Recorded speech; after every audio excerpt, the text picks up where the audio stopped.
प्रभू येशू ख्रिस्ताच्या नावाला पुन्हा एकदा धन्यवाद. परमेश्वराची स्तुती असो, देवाच्या नावाला गौरव असो. आजच्या वचनात आपण मनन करणार आहोत ते लूकचं पुस्तक 10वा अध्याय 20वा वचनावरती. तथापि भूते तुम्हाला वश होतात, याचा आनंद मानू नका, तर तुमची नावे स्वर्गात लिहिलेली आहेत, याचा आनंद माना. किती सुंदर वचन आहे. बऱ्याच वेळेस मी बघितलेलं आहे किंवा मी पाहिलेलं आहे की आम्हाला ज्यावेळेस आमच्या हातून चिन्ह आणि चमत्कार होतात, हे देवामुळं, परमेश्वरामुळं होतात, हे आम्ही कधी कधी विसरून जातो.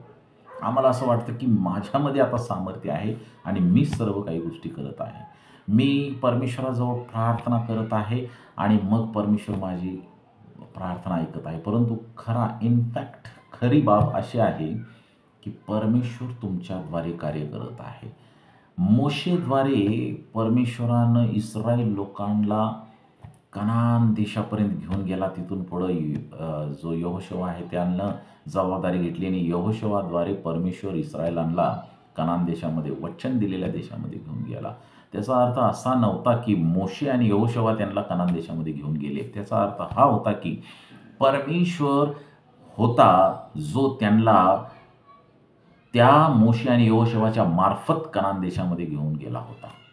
प्रियजनांनो, आजच्या जगामध्ये जे काही कार्य परमेश्वर तुमच्या आणि माझ्यातर्फे करतो, त्याच्यामध्ये सर्वात मोठा, प्रथम आणि सर्व काही हात परमेश्वराचा असतो. आणि म्हणून त्याचा गर्व कधीच मानू नका की माझ्यामुळं भूतं निघतात, माझ्यामुळं आजार बरा होतो लोकांचा, किंवा अनेक गोष्टी, साक्ष, चिन्ह, चमत्कार अनेकांच्या जीवनामध्ये घडतात, याचा आनंद मानू नका, कारण ही व्यर्थ गोष्ट आहे.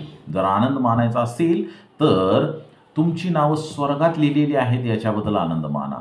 आमच्याद्वारे अनेक चिन्ह चमत्कार जर घडत असतील, असं आम्हाला जर वाटत असेल, त्याबद्दल आपल्याला गर्व झाला असेल, तर कृपा करून लक्षात घ्या की माझं नाव स्वर्गाच्या राज्यात लिहिलेलं नाही, कारण मी परमेश्वराला गौरव देत नाही. जेव्हा आमच्या मुखातून येईल की परमेश्वरच आहे जो मला सामर्थ्य देतो, ज्याच्यामुळं या सर्व चिन्ह आणि चमत्कार घडतात किंवा देवा प्रार्थना ऐकला जातो. प्रियजनांनो, जास्तीत जास्त प्रार्थनेवर भर द्या. प्रत्येक गोष्ट देवाच्या हातामध्ये द्या. देवाची इच्छा असेल तर परमेश्वर कार्य करेल, नसेल देवाची इच्छा पुढं आपल्याला काहीच करता येत नाही. म्हणून परमेश्वरानं ज्यावेळेस तुमच्याद्वारे कार्य केलेलं आहे, माझ्याद्वारे कार्य केलेलं आहे, त्यावेळेस मी कबूल करावं की देव आहे, त्यानंच माझ्याद्वारे अशी कार्यप्रणाली पूर्ण केलेली आहे. आणि म्हणून देवाला सदैव मान, महिमा, गौरव असो. आमेन. देवबाप तुम्हाला आशीर्वाद देणार. धन्यवाद.